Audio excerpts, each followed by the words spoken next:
We all have mental health. It can be good, poor, or a diagnosable condition commonly referred to as mental ill health. Symptoms of mental ill health last for a longer amount of time, are more severe, and have a bigger impact on a person's lifestyle and relationships.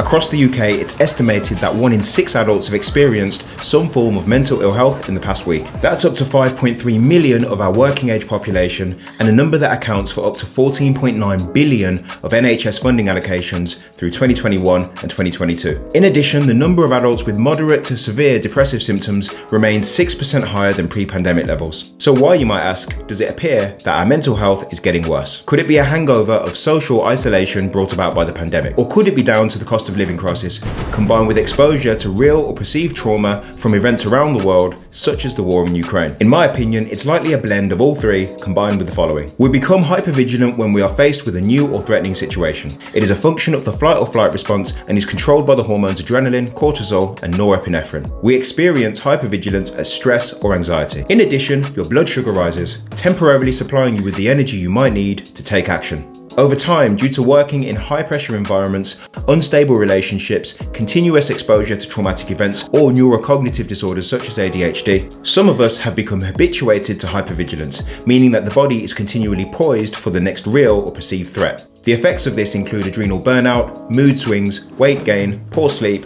and fluctuating energy levels due to the continuous peaks and drops in blood sugar. The glycemic index is a scientific ranking that relates how quickly carbohydrates make your blood glucose levels rise in the 2 to 3 hours after eating. Food with a high glycemic index causes a rapid rise and fall in blood sugar, which can leave us feeling low on energy, hungry, and susceptible to overeating. Conversely, foods with a low glycemic index help us feel fuller for longer, which is especially important for those of us that want to lose weight, but is also something to consider the next time you pour out a bowl of Frosties for breakfast or have a donut at lunchtime. Controlling your blood sugar throughout the day is one step you can take to mitigating the impact of hypervigilance, stress, and anxiety. Limiting the use of screens before bedtime can help you avoid burnout as a result of overstimulation. This is because melatonin, a hormone used at night as a sleep signal for your body when darkness occurs, is suppressed by extended exposure to screen time, thus preventing deep sleep, which is used for healing our bodies from damage taken throughout the day. In general, overstimulation from screen time and the internet is linked to several types of harmful behavior. Social media, for example, encourages the user to compare themselves to others. If unchecked, this can contribute to a person externalizing their anchors of safety to things or factors that are outside of their control. In extreme cases, this is a risk factor for poor self-image and increased social anxiety. Video games, on the other hand, are engineered to dispense dopamine, which is a neurotransmitter that's released in response to a positive experience.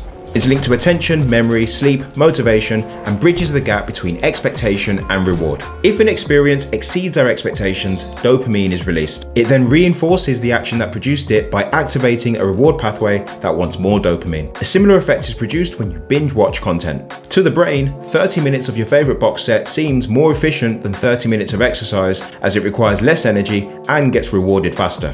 To protect our mental health, we need to be more mindful of our relationship with technology, specifically how screen time throughout the day and during the evenings impacts our ability to concentrate, self-regulate, get a good night's sleep, and stay motivated. Some people have a natural aptitude for dealing with change, due either to their stress container being larger or having access to a wider range of effective coping strategies. I use the word effective here because some coping strategies may seem like a good idea at the time, but in the long run, shifts focus away from dealing with the problem at hand and fills up the stress container. Ineffective coping strategies can include excessive drinking, denial, self-neglect, and keeping the wrong company. Effective coping strategies have the opposite effect and prevent the stress container from overflowing. They differ from one person to another, change over time, and helps the individual deal with the signs or symptoms of poor mental health before it becomes a problem. They can be practiced through physical activity, holistic well-being, learning something new, or being creative.